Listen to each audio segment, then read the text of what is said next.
comedian David Boyle, and I'm quitting alcohol.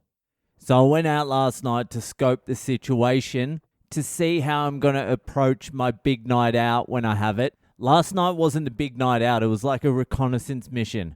It was a fact-finding mission. Like, can you go out sober, no drugs, no darts, and have a night on the town?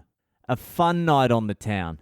I know you can have a shit night on the town with no drugs, no drink, no darts. That's what you expect. You expect nothing less than that. But can you enjoy yourself? Actually, what am I talking about? I'm going to have MDMA. Maybe I won't. Maybe I fucking won't. I definitely will. But maybe I fucking won't. But I will because I need to get rid of it somehow. So I went out last night and I was like, all right, I'll just start off at a gig. I'll go to a comedy show, hang out with a few comics. And once the show's finished, I'll get the fuck out of there and I'll go search for something interesting. Because going to a gig's cheating. There's already ready-made people to speak to. You just rock up and you'll have like 10 people to speak to. So I got there and there was about half an hour left of the show, but there was a late show and the dude said you can jump on. So I just did a fucking gig last night. I can't remember the last time I did a gig. I did like 11 minutes and I felt nothing. I did pretty good and I felt nothing. Like an old fucking junkie that's just not getting high anymore. It was weird. I got off stage, I was like, whatever, and just started hammering some nachos. I wasn't buzzed at all, and I wasn't nervous either. I was just like, whatever. I think it might be because the 3 comedians before me bombed so fucking hard that it was like, Jesus Christ, I can't do any worse than that. The crowd was drunk too, and they just do whatever the fuck they want, the Indian crowds. They jump on their phone, they talk to each other, they order shit, they yell at the fucking waiter. They asked the comedian questions. They're just fucking all over the shop. But I stayed back and hung out with one of the comedians for a little while, and the crowd who were at the show stayed and got even more fucking hammered. And so I was just in the middle of about 8 Indians that were fucking hammered, and the comedian I was with, and they were all fucking talking in a language I didn't understand, and I was just sitting there.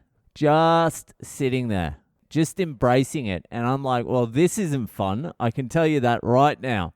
This is far from fun. What I'm looking for is one of those nights where you just go out by yourself, you catch a wave of just like fun, you bump into a few people in the same situation as you go with the night, one thing leads to another, and you're on the back of a fucking scooter buying some heroin. That's what I want. I want to be able to do that sober, just one night. I don't even know if you can do that sober because there's a lot of bad decisions you need to make along that journey. There's a lot of times you need to say yes when you definitely should say no. And to say yes when you're sober, it's hard. Like even last night, like little things like this. I was catching an Uber home and it was taking a little while to turn up. And a fucking auto turns up, a fucking tuk-tuk. And he's like, jump in, I'll take you home. And I'm like, nah, I'm just going to wait for my Uber. The cunt looked dicey as fuck too. He had 2 thumbs. He had a normal thumb, and then he had like another little thumb just jutting out the side of his thumb from about the first knuckle. It was weird and disgusting. But you need to say yes to that guy. I was like, no, I'm catching an Uber. And then a comedian came over and he was like, no, don't jump in that fucking tuk-tuk. Because he's probably dodgy as fuck. They run gangs and they rob fucking whiteys. That would have been an adventure. What story would you prefer to hear? The story about me getting stabbed by the guy with 2 thumbs? Or me just catching an Uber home, being car sick most of the way, scrolling on Instagram? What's the better story? I know what story I would rather hear. But how do you do it sober? Do I have to work myself up into like an ecstatic state? Like do some fucking chanting or something before I go out? The smoker's den is where it's all happening as well. Maybe I'll just pretend to smoke.